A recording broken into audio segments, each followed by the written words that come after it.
Hello, everyone. Thank you once again for being with us for the second Act Together live session. We are here with Dean and Sean, who are our guests tonight. I'll say a little bit more about them. I'm Luis. I work for the Learning for Being Foundation together with Emma, which you cannot see, but she is present everywhere in this call. She's helping with all the tech. So the Learning for Being Foundation organizes these calls as a kind of a contribution to Act Together, which is a partnership that promotes collaboration between children and adults. And so today, last time we were talking about young people who lived incarceration in the United States. And this session, we're gonna move towards the sphere of family, and we're going to look in particular at adolescence. So Dean suggested this provocative title, which is what kind of parents teenagers want. So we're going to try to find out a little bit about that. And our guests, I will just say briefly something about them, but then I'll actually ask them to introduce themselves.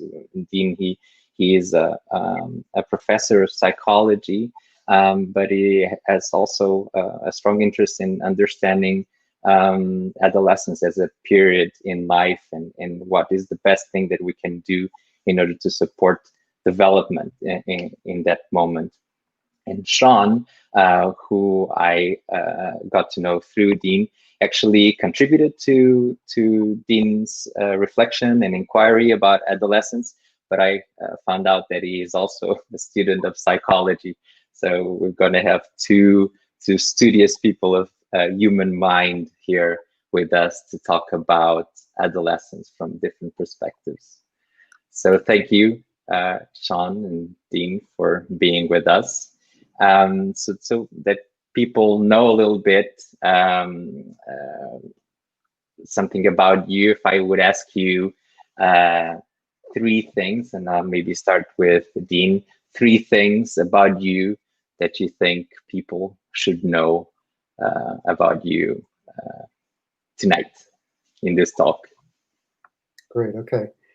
Well, first of all, really good to see you guys here, Luis and Sean. So, real pleasure to be here and with our friends who are watching this event. Hello. So yeah, three things about myself. I'm a father. First and foremost, I have two kids who are now gradually stepping into the period of teenagehood, of adolescence. So at 12 and 10 years old.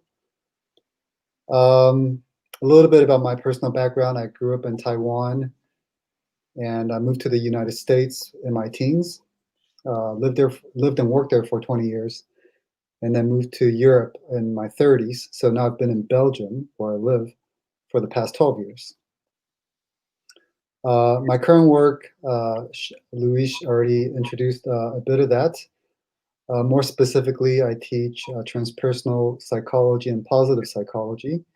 For those of you who are lovers of psychology, I do life coaching as well. I work mostly with adults, occasionally with younger people, and I'm running a project to start an alternative secondary school. So, and the teenage period is actually really important and close to my heart, which is why I've done a lot of inquiry into this topic.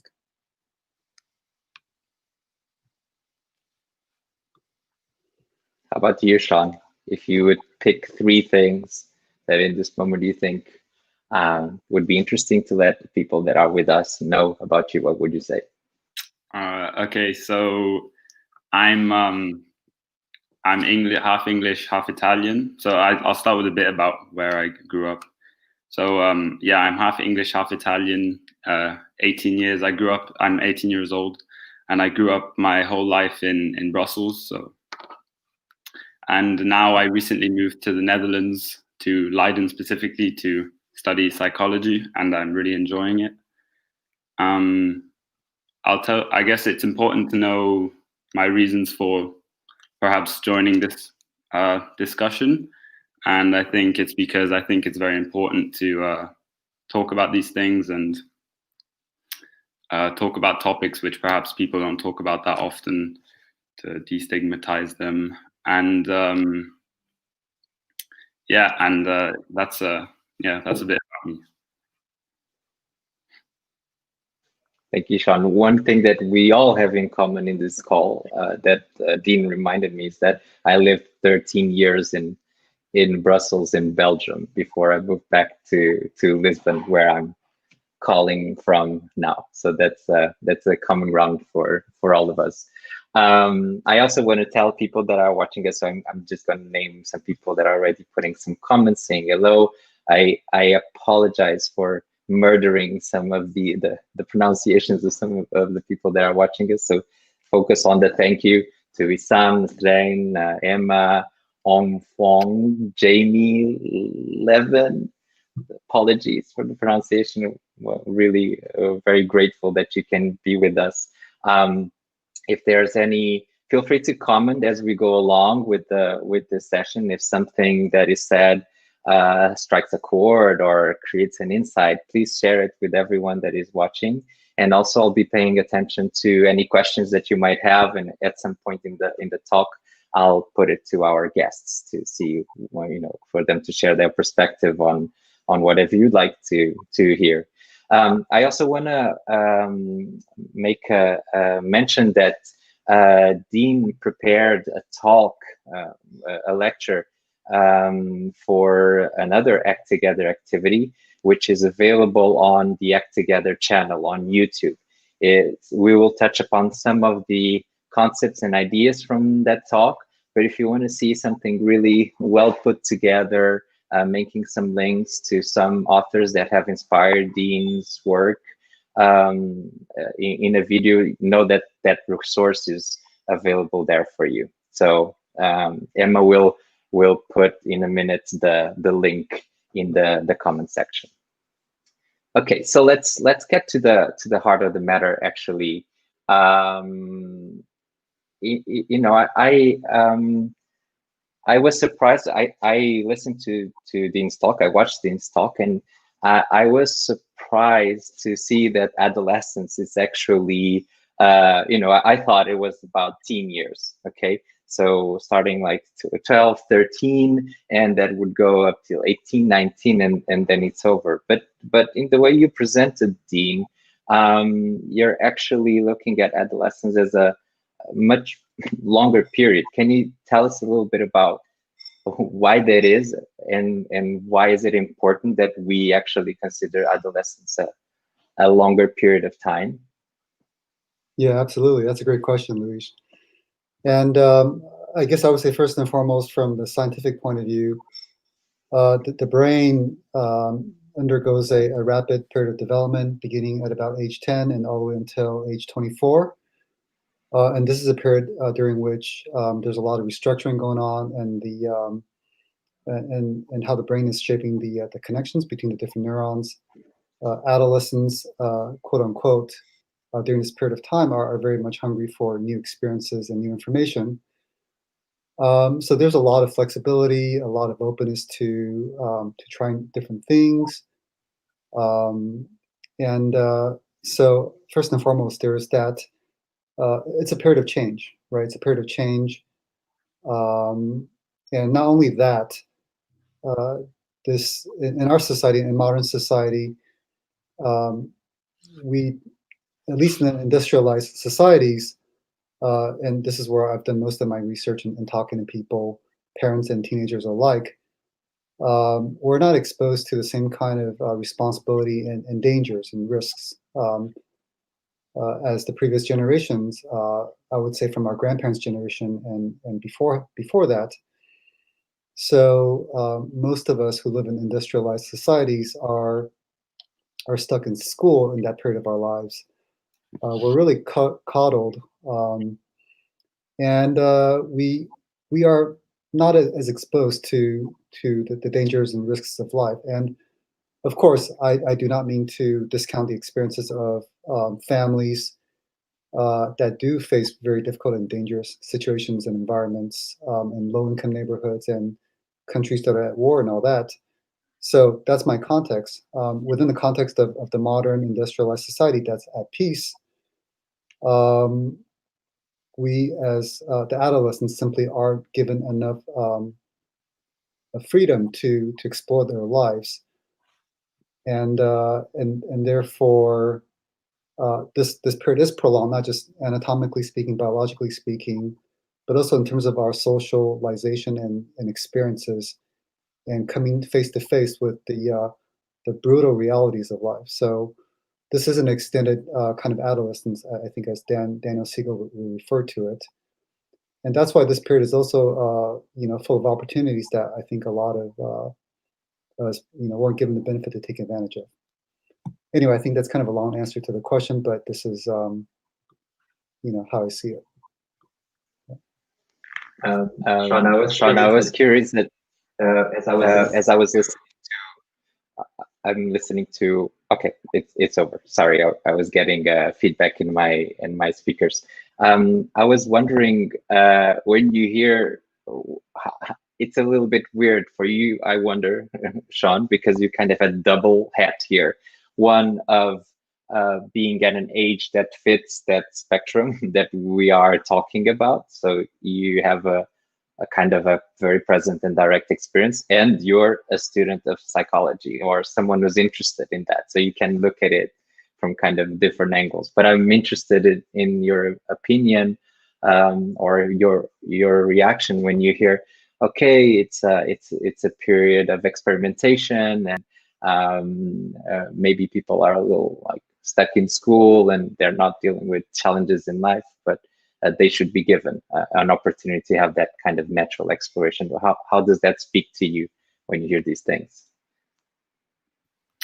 Well, I think, like Dean said, I think adolescence is a huge period of change, and not only adolescence itself is a period of change, but there are also different periods within adolescence. And yes, it's true that I think perhaps when we are at school, we're cuddled a bit and we're not given the perhaps the space to explore really life itself. But maybe it's necessary. We learn at school because it's necessary for us. It gives us the tool to explore later in life when we finish school, for instance. And I think that also, for instance, like I said, I think there's different periods within adolescence of change. So for instance, when you hit puberty, you're learning who you are as a person, and you're perhaps differentiating yourself from your parents, and you're exploring more with your peers and your friends, and trying to see what makes you you.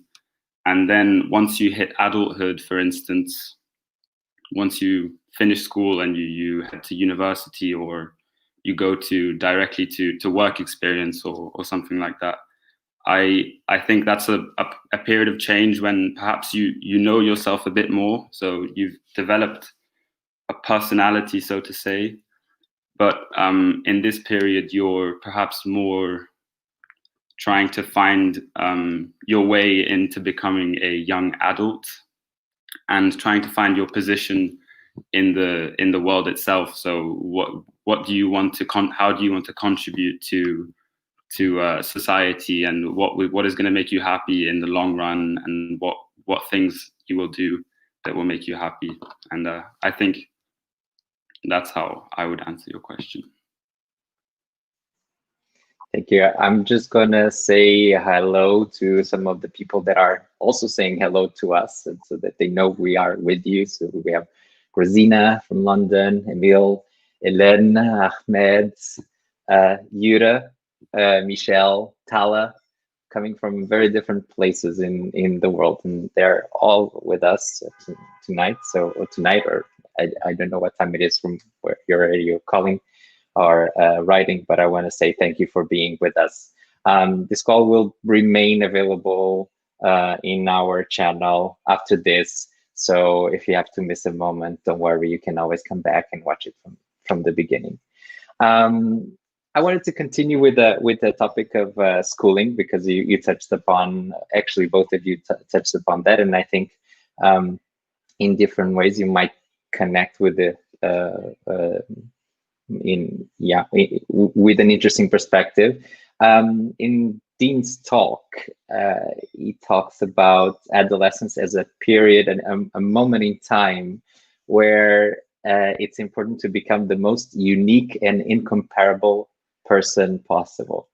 I'm actually quoting you, Dean, so now you cannot say that you did not say those things. And so I'm just wondering if you would take it to your experience, Sean, and we were talking about school. To what extent do you feel like your educational path, and I don't mean to generalize and say that your path is everyone's path, but like your feeling of it and your feeling about your peers too. To what extent do you feel that your educational path is helping you become the most unique and incomparable person possible? Quite an expectation, but you get the sense of what I'm asking.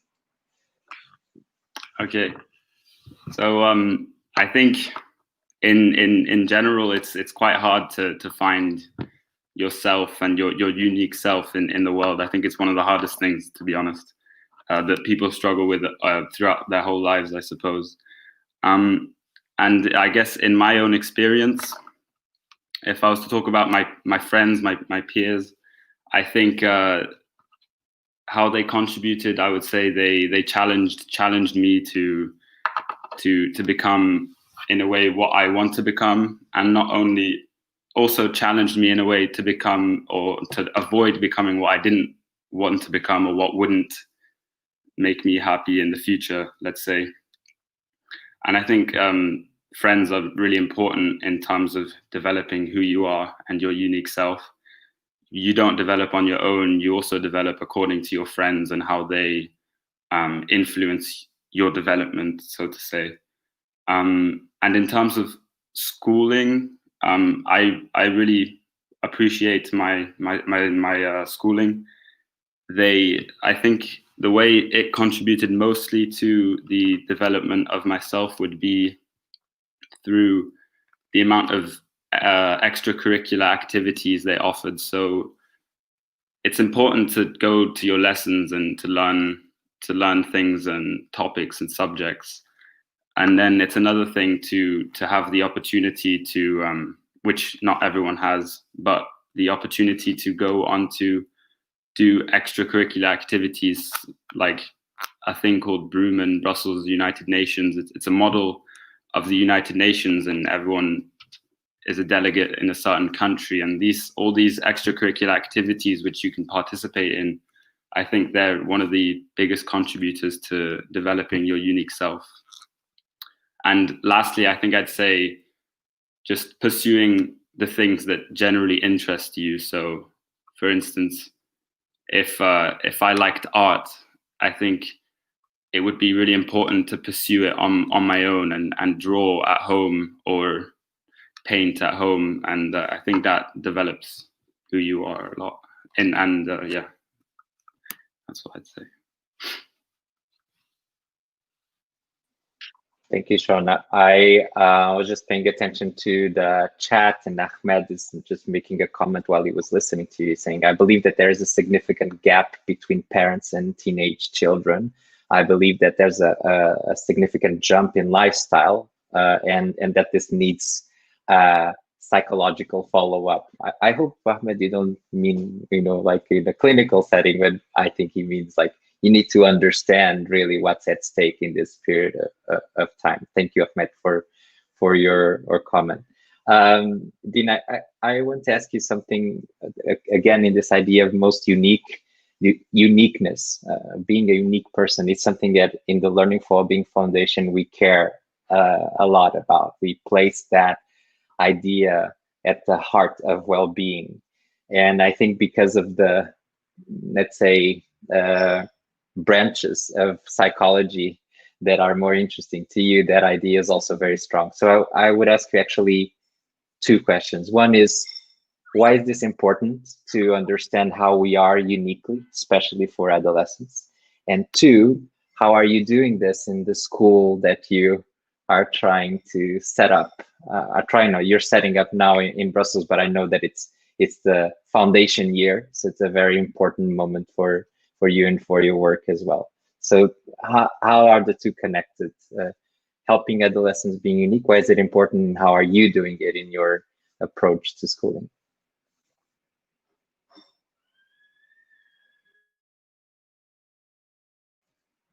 Yeah, you just need to, you got it? Okay, thanks. Cool. Yeah, thanks for the great question, Luis. And I just want to give a real quick shout out to actually my friends Emil and Yuri and Hongfang. Hello, good to see you here. Okay, wanted to do that earlier, but didn't want to interrupt. All right, and to answer the question, why is it important to discover your most unique self? And the short answer to that question is because that's what's going to give you the most vitality, the most amount of enthusiasm in what you do in life. And that is the core around which you're going to be able to attract the right group of friends, the core around which the basis upon which you're going to be meeting, the potential partner that you're going to have for life if you want to, be in a lifelong partnership or marriage. That's going to keep you on a path where all the other distracting factors are not going to be able to entice you that easily. So, if I, look at the lives of people that I've talked to, including that of myself, once I know who it is I want to become and the kind of work I want to do, then, all of my attention and energy goes into that. So, in my own example, my passion has been to learn about, what makes the human mind tick, what gives life meaning, what makes us flourish. And therefore, everything that I do, even if it's unrelated, even if it's music or business or whatever, that part of me always comes to the forefront. And so I connect with people who care about those kind of things. And, a lot of my energy goes into that. And I feel very much alive when I am, kind of embodying my most unique core of who I am. And that's not really simple to do. And, that's an evolving thing. So I'm not suggesting that we got to figure this out when we are teenagers. I think it's important to be aware of the vague sense that you have about, what it is you want to explore with your life, and being true to that and taking the steps to realize that. Because you're running up against the desire to also to fit in, to be recognized by your peers, to be validated by them. Like Sean talked about, your friends are really important. And I hardly have ever seen a teenager who just hangs out by himself or herself. They're always in groups, like at the parks, on the streets, in the shopping centers and whatnot. I mean, that period of our life, it's really important for us to be to get to know about ourselves through relationships. So, so we're working against that. But from the point of view of transpersonal psychology, this is what's going to give you passion. This is what's going to give you. This is what's going to keep you intrinsically motivated, and so that you don't hit a wall when you're in your 40s and you have a midlife crisis because you feel like for most of your life you've been living your life for somebody else, for your parents or for some authority figure that told you should be this way. And a lot of people live kind of like automatons in a kind of semi-unconscious way, and they don't realize until later that they haven't been living according to their own values, and they haven't really given their dreams a real shot. So this is why it's important to figure out or try to figure out, to take the initial steps during adolescence and to pursue that so you can live with passion, as Anthony Robbins would say. So now I'll extend that because we talk about school and you're in the process of starting a school, but maybe we could also extend that to adults in general, like adults of reference in the life of adolescents, whether they are parents or teachers. What from both of your perspectives? Maybe I'll start with you, Sean, so that we alternate. What is it that adults around adolescents, young people can do to nourish this uniqueness, help them find out this uniqueness? And you already said something. It was interesting what you were saying. Like, okay, if you have a passion or an interest, you need to kind of dive into it. If you like to draw, spend time drawing, like take it on. But if you would make a request for the adults around you, what do you think would be most supportive?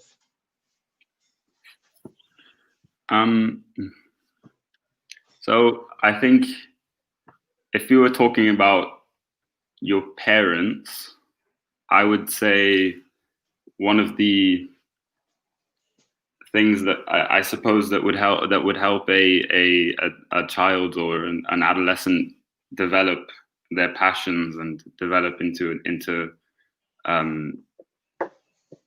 like good functioning adults, I suppose, would be for adults to also join in with their children's hobbies, so to say.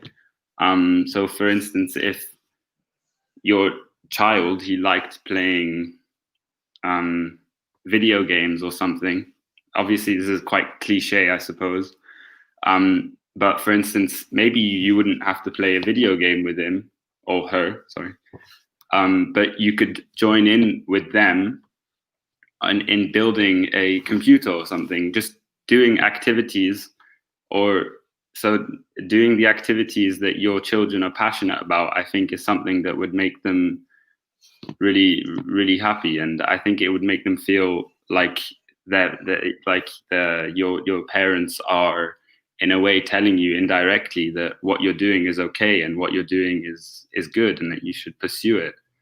And so in a way, it gives them confidence in themselves, and it gives them a kind of just go for it. And I think that's one really important thing. And also perhaps, I think congratulating your children, or this can be for parents and teenagers, congratulating your children on the effort and the ways in which they acted to achieve something, instead of congratulating them on the outcome. So, for instance, instead of saying, not the outcome, sorry, instead of saying someone is extremely intelligent, so like you're so intelligent, it's amazing, you would maybe perhaps we could change that and say more, oh, you worked really hard on this.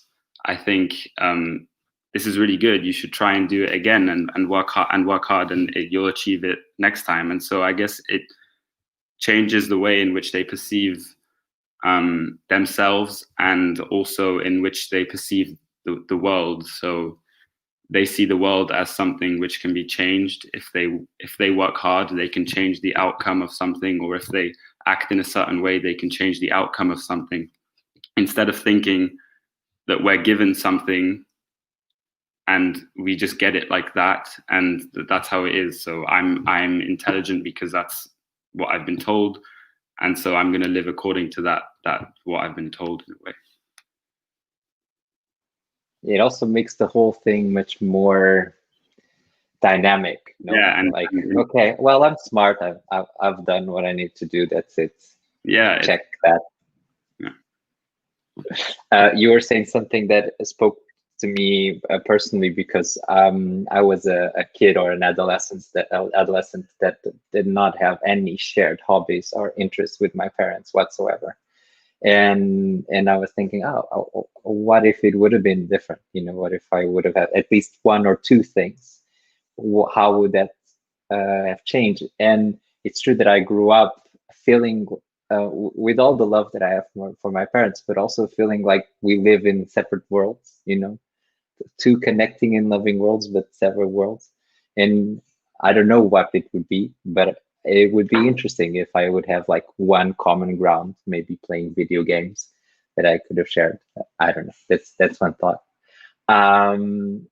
Dean, we have a few comments here that I wonder if you would care to, actually both of you to comment. Just one is really focused on schooling in Belgium, and they're inviting you to comment on it. So Amit is asking this question regarding schooling in Belgium. So schooling in Belgium has the highest rate of redoublement. It's basically flunking, with 50% of the kids that stay at least 2 times in the same class. So that's quite a big rate. What's your, like, when you look at that, what's your response to it? Yeah, I guess my immediate impression is that it's kind of like the quality assurance process in a factory, where the product, doesn't meet a certain grade of quality, and it has to be touched up upon and kind of rebuilt until it meets a certain level of quality. So it's almost like a quality assurance process, and yeah, that's the first impression I get. And I'm well aware of there's a redoublement in Belgium, and how strict the system is, and in some ways very, very rigid, I think. And this is where I have criticism of the conventional approach to education, where I think Sir Ken Robinson talks about a lot, where the system assumes that every kid, every young person is the same, when in fact they're really not. And so this is a unfortunate result of a system that is very much industrial minded kind of system, where you got to pass certain number of classes, and you got to pass them in certain succession or certain order in order to move on to the next level, like in a video game. It's very rigid, and I think Yuri followed up with a comment, maybe school is boring, and I would say, yeah, it's very boring for those kids who are not academically minded. There are many young people who are talented and bright, but not in that academic way. So, and they suffer under this kind of system. So, yeah, that's my impression. How about you, Sean? Do you think school is too boring or too focused on academics? Well, I think there are two sides to the coin, really. If your school is focused a lot on academics, and it offers you, for instance, lots of languages to learn and different topics to learn, you gain a large array of topics, and you learn a lot about different things, and you can later on focus on the thing that really interests you the most. But then again, like Dean said, and I think like a lot of people think, is that it's not everyone is necessarily interested in the academic part of life. Perhaps they like more the stuff you do physically, I don't know, sports or woodworking, or working in things like this, where you're using your body more. And in a way, better or worse, I would never claim anyone is better or worse than the other. They just both have positives and cons to them. And perhaps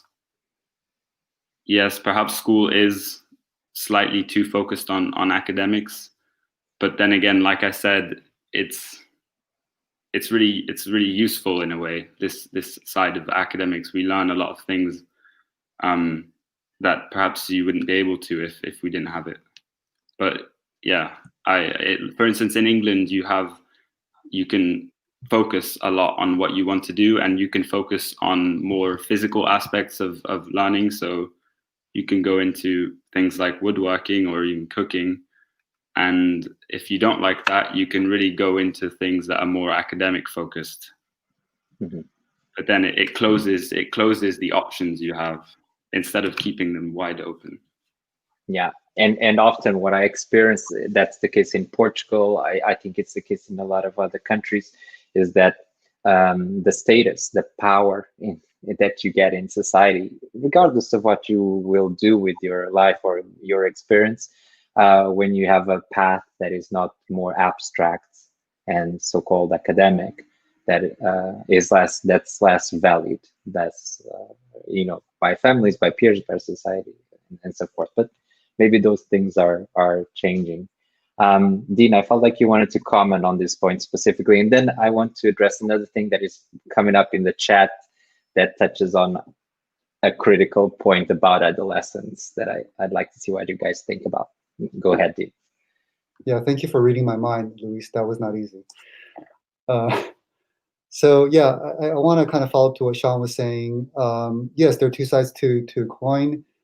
And I have to say, I myself, I really enjoy the academic side of things, growing up in a very rigid system in Taiwan, and in some ways in the U.S. So I appreciated that. I enjoy learning, and I see my older daughter, who's in first year secondary school, loves these abstract learning, like memorizing dates for history and learning about corollaries in geometry. And I asked her, how does this even serve you? And for her, the answer was, well, because I can get a good grade and I'll get respect, so that's a motivation. So I understand that. And she enjoys it. So that's great. I think what I want to say about that is, so yeah, I want to acknowledge the point that Sean made. And I want to also say that the concept that we have to have as many options as possible, for me, that is only valid if we don't really know what we're about and we don't know what we want to pursue. Then it's great. It's great to experiment with different things because it allows you to figure out who you are and what you want from life. But for me, I kind of follow what Warren Buffett would suggest, the famous American investor who's well known for his wisdom and how he invests in companies. He says, instead of putting your eggs in different baskets, put all of your eggs in one basket and watch that basket very carefully. And I feel like in life, it's that approach has its value, which is once you really know what you're about and who you are, I think it's worth it to really give it your all to that. In schools, as it is conventionally, it limits us to kind of one realm, the intellectual realm, and I think that's where schools can improve a lot more. Anyway, sorry for the long comment there, but that's what I think. It's just a quick check. Is this something that you're trying to do with Nomadic School? The school that you're setting up is trying to open up a little bit the range of ways in which adolescents can learn and grow? Yeah. So the idea behind Nomadic School, the alternative school that I'm in the process of setting up, is that it's really through experience that we come to know who we are. So I want to include as much experiential learning as possible. And experience means trying things. It means being with different kinds of people. So I believe, in my objective for this school is to have young people interface with society as much and as frequently as possible with people from different walks of life, people in all kinds of professions, from all cultures. And it's through this experiential exchange, first and foremost, that we get we get the mirrors that we need to see who we are, to see what we like and what qualities we admire in other people. That's one point. Another point, and there's only 2 points. So the second point is that young people actually get to come face to face with the things that actually matter, that they have to feel that it matters, not that we as adults tell them that it matters. And young people are very passionate about things. I mean, you can see that from the marches for climate change. You can see the way that young people express themselves, even when it's about little things like, okay, not little things, but when it's about music, fashion or movies. I mean, there's a real passion behind everything that they do and the way they engage. So the other objective in the school I'm setting up is for young people to come face to face with real things that we grapple with in society, about the environment, about politics, about equality, and those kind of things. So, and everything about that you might learn in school about math or languages or philosophy, if we learn those things within the context of real problems in society, then I think we'll have no problem in igniting the passion, the enthusiasm that young people naturally already have. So we as adults should just try not to squelch that passion that they have. Maybe when you open a section of your school to 40-year-olds, I will join.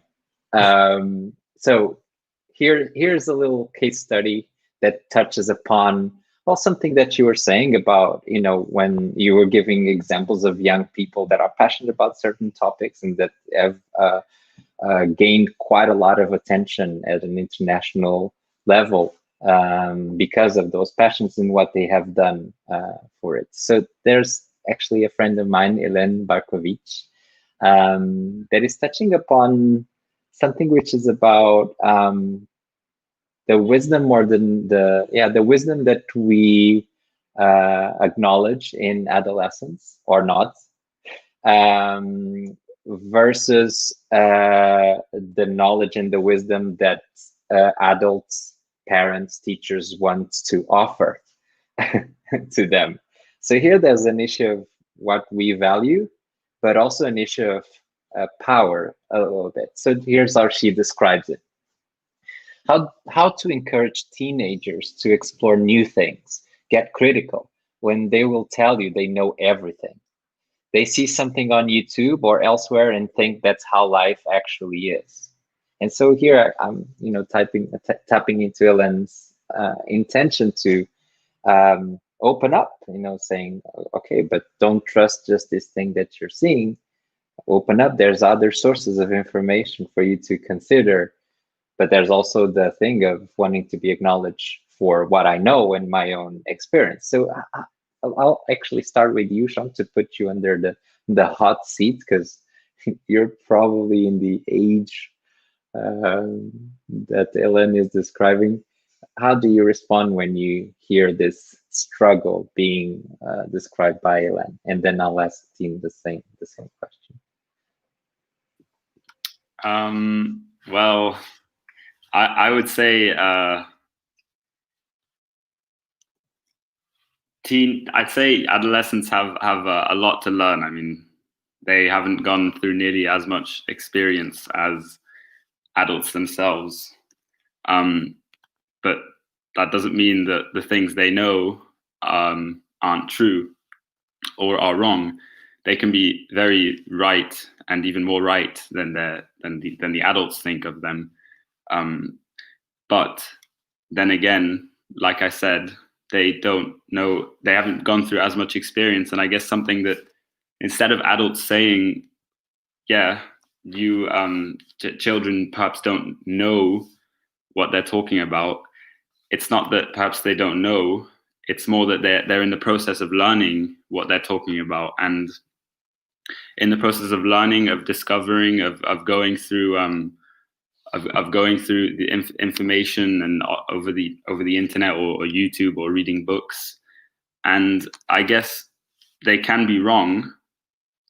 And I suppose what adults could also, instead of saying that they're wrong in the way that that they don't know so much in this life, they could perhaps change the way they say it and say more,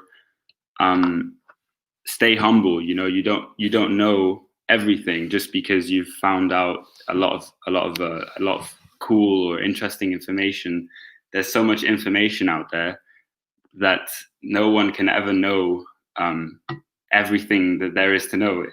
It's too much. It's a whole ocean of information, so to say. And so yeah, I would say that they could push them to learn more, to explore, and to also stay humble at the same time, in terms of, you know, I know what I know, but it doesn't mean that I know everything, and it doesn't mean that I can take on the whole world in a way, you know.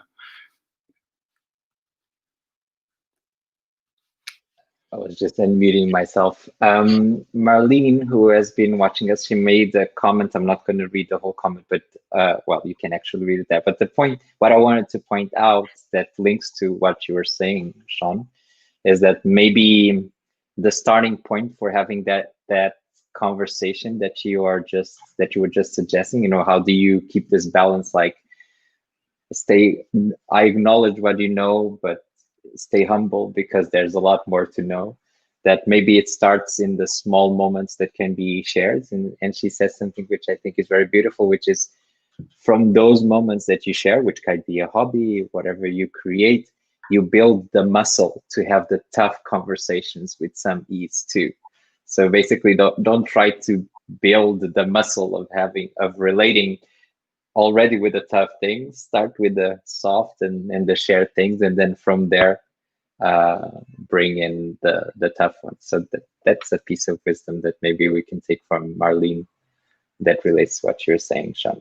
How about you, Dean? What do you think about this typical struggle that everybody talks about? When you think of adolescents, you think, oh, struggle between parents and adolescents, power struggles, affirmation, who knows what knows, who knows best. What do you say about this?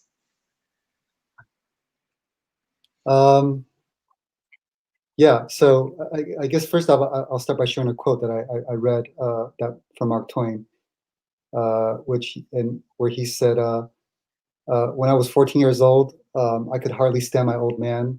You know, I thought he was so ignorant. But by the time I was 21, I was surprised to find just actually how much this old man knows and how much he has learned in 7 years. So, you know, I think of that quote when I come face to face with the comment from Helene, you know, when teenagers say that they know everything. I mean, there's a certain mentality there, and perhaps as parents, you know, we model that. Like we tell them that we know everything when we're not humble ourselves, right? So we as parents try to appear to be perfect and try to tell our children that we know everything, and they kind of model that behavior. So that's a possibility. So I think that's one. And secondly, you know, from the Mark Twain quote, I mean, there is a certain you know, bravado or mentality that young people might put forth, and kind of as a, you know, as a shield, kind of in a way, they're kind of saying, "Don't tell me what to do or what to learn or how to behave or what to think." Like that's an indirect way to say, you know, let me do my, you know, give me that space. Let me be my own person. So we can read it as that. And so I would say the way to approach this is not to argue with teenagers, because, you know, as Lao Tzu would say, the best argument is not to argue at all. And I would say give teenagers the space to be, not to try to control their time, not to be overbearing. Yes, they need some boundaries. Parents do have the responsibility to give advice and to make sure that they do provide a secure environment and all that. But I would say give as much space as possible to your teenager so that they have the time and the space to explore the things they want to explore. So they're not being told this moment to go play the violin, and the next moment to go study Spanish, and the next moment to, you know, go do this class that you signed them up for. When teenagers are driven by their own personal interests to do things, they're going to find out there's a lot that they don't know, and you don't have to point that out. I mean, you just let them explore. I mean, they're naturally curious anyway. So the only way they would not be curious is because we've taken away all of their time by trying to control it. And what they have left is, well, you know, it's like adults who come back home from a hard days of work. they just want to drink and veg in front of the television. So the teenager's version of vegging in front of the television is just to play video games, and so we have to give them the space so that they can become curious about the things that they want to explore. It's a natural thing. It only doesn't happen when we when we take away the possibility for them to explore that natural tendency.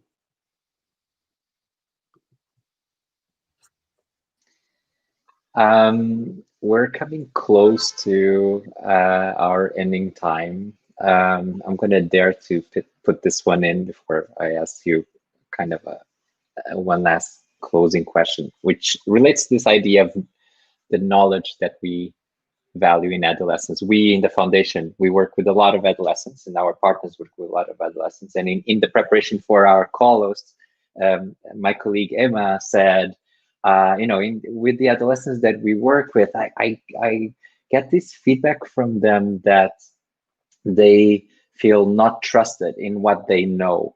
And when I say what they know is not, technical things, or, I know how to work with computers, like knowledge about how society should be organized, for instance, that they have something to say about, politics or economy or ecology. And you yourself, you mentioned some of the young people that are trying to do that.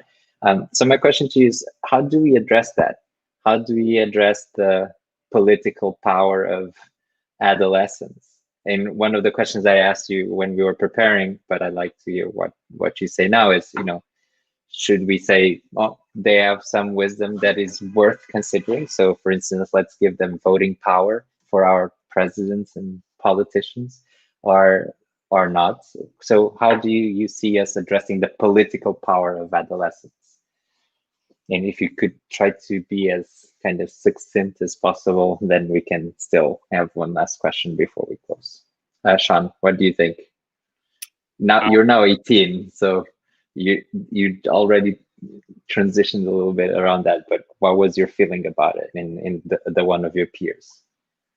I think for young people, and if they like it, obviously, if they're interested in these matters like politics and stuff and society, because perhaps they aren't, and I think that's fine. But if they are, I think, or if they aren't, then I think it's good to, in a way, not push, but give a little bit, a tiny shove to adolescents to be more involved in things like how society should be run, and how and things like politics, because I mean, young people, they have so much to say. They always want to. They're very open to experiences. They're quite innocent also. They're and there's two sides to the coin of innocence, obviously, but I think they often want what is good for everyone. They haven't perhaps gone through as many hardships as adults have, and so this perhaps is one of the reasons why they might be more open to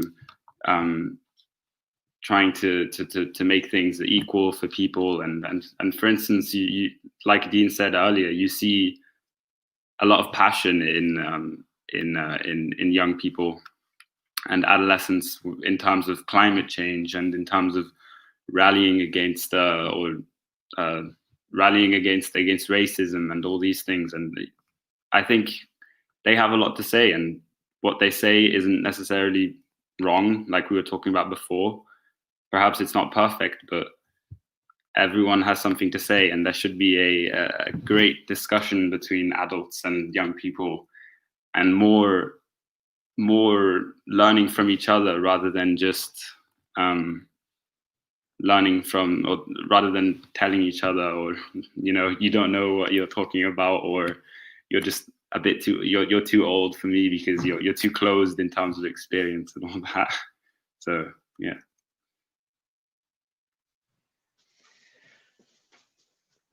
Dean, if you do you want to add something to this?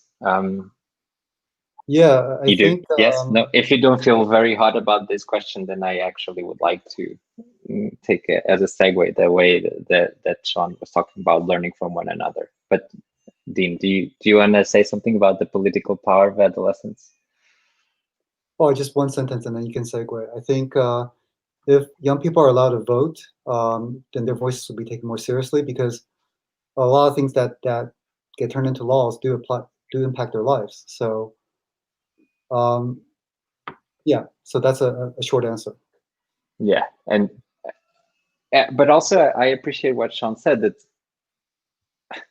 like adults, some are interested in political life, in how society is organized, and some are not, you know. And so we often tend to assume that just because you are an adult, or just because you're an adult, you're going to be interested, and just because you're an adolescent, you won't be interested. So that's I think we have some myths around that. So just to close, in a little bit in the line of what Sean was saying, that maybe the focus should be on learning from one another. And I actually would like to make reference to something that Tekla is saying in the comments, like, do we as adults really know everything, or are we open to explore things, really? And are we asking ourselves that question? So my question to you is, since adolescence is such a unique period of our lives, of human beings, what is it that adults, whether they are parents, but also maybe educators, can learn from this period of time, from adolescents around them? And I'm thinking of, for instance, my niece and nephew, who are adolescents. What is it that we adults can learn from this period in time and from adolescents themselves? Dean, you can answer it, because you didn't get to answer a lot on the last one. Okay, thanks. Thank you. Okay. Yeah, so what can adults learn from adolescents? I think the one thing that we can learn from adolescents is that that change is possible, that we can change. And yes, it's true that the adolescent brain is a lot more plastic, it's a lot malleable. But then science has already proven that the brain can develop all, throughout our lifetime. So old dogs can still learn new tricks. And it's just not just a question of biology. Really, it's the attitude I think that young people have that I really appreciate. I mean, I love being around young people because of the natural love they have for life, the excitement, the enthusiasm. And I think a lot of us parents, I'm in my 40s. Life can get a little bit, can kind of become a drudgery sometimes. So just that kind of, that love for life, and the willingness, the curiosity to learn new things. I think Daniel Siegel said that adolescence is the adaptive force in the evolution of the human race. So they help us adapt. That's a mentality, it's an attitude that we can kind of pick up from and allow ourselves to be infected by. So I think that's what we can really, benefit from the adolescent way of being. When we were preparing for this talk, you said something that I thought was also a little provocative, but I'd like you to just, expand just a little bit on it. You said parents need to grow up. and I just wonder, just get people curious to know what you mean by that. And then if they're really interested, they can contact you and say, Dean, tell me more about this. So what do you mean by parents need to grow up? Yeah, I mean, some people that think that just because we give birth to a new life, just because we have a mortgage, and just because we can hold a job means that we have grown up. And to some extent, that's true. Those are milestones in this journey of life where, that we have advanced to the next level. And they're mostly outward signs, but I'm talking about really on the inside, that some of us don't really grow up in the sense that, we're not truly in charge of, of our emotional well-being, in charge um, of our completeness as a human being. So, uh, and what I mean by that, and it's hard to explain in a few words, but it's just that, um, we kind of, most of us go through life not unscathed. We encounter challenges, we have traumas and all that. And a lot of us lose hope about our dreams, and we think life is just like that. So when I talk about adults growing up, what I mean by that is that we um, we are, in love with life, that we have hope about our future, that we feel strong and healthy inside, that we don't, we're not begging for validation and love from our jobs, from our children, from our spouses, that we are really healthy psychologically, um, and that we're contributing in our own way, to our families, to society. So that's really what I mean by growing up, not getting cynical about things. And it's a whole range of things, but basically becoming more healthy and more complete as a person on the inside. That's, and I think if parents can do that, I mean, you're doing your children a great service, because they're going to learn from that. So that's really what I mean. And perhaps in a way, I think, just as a really quick note, I think you in your adolescence and childhood, you develop certain ways of dealing with situations and handling relationships with people that you develop at a young age, because your mind is so malleable, and you these are the first, for instance, when you're born, your parents are the first people you encounter in this world. And I think in terms of adults growing up, sometimes we, not to blame anyone, but sometimes people don't, in a way, find ways to deal with those approaches to life and to relationships or situations. And so perhaps also in terms of growing up, it's learning that we still have, but as adults, when you grow up, you're not perfect. You still have things to fix inside of you, and things like that. Yeah. Yeah. And I think, yeah, sorry, Luis. Go on, Dean, to I just complete. want to respond to, I totally agree with what Sean's saying, which is basically the way I understand what you just said, Sean, is that we as parents need to continue to grow, right? It's about fixing what's broken within us, but yeah, we never stop growing. And yeah, I mean, I was telling I was enrolled in a graduate course just back in June, because I wanted to learn more about sustainability. And so my children were joking around with me. They're like, "Oh, so you're a teacher, but you're also a student, you know?" And I said, "Yeah, I'm also a student, because there's a lot I don't know, and I want to learn more about it." So, yeah, that I just want to echo what you're saying, Sean, with that. Thank you, Dean, for leaving us with that invitation. Really, it really is an invitation to take that quality of discovery and self-discovery that we've been describing and make it part of our lives, regardless of our age. I also want to thank you both for being with us, for having this conversation, for being so kind and responsive to all the comments and questions that all the people that have been asking from home or wherever they're connected.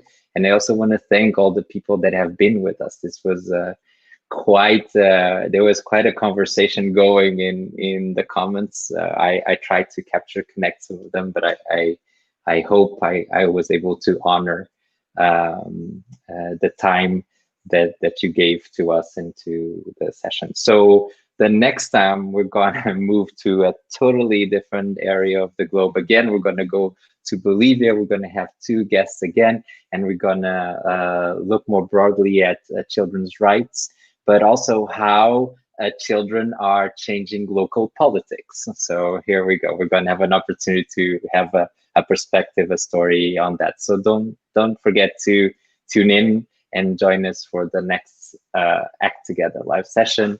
And thank you all for being with us for this one. All right. Thank you so much. Thank you. Thank you.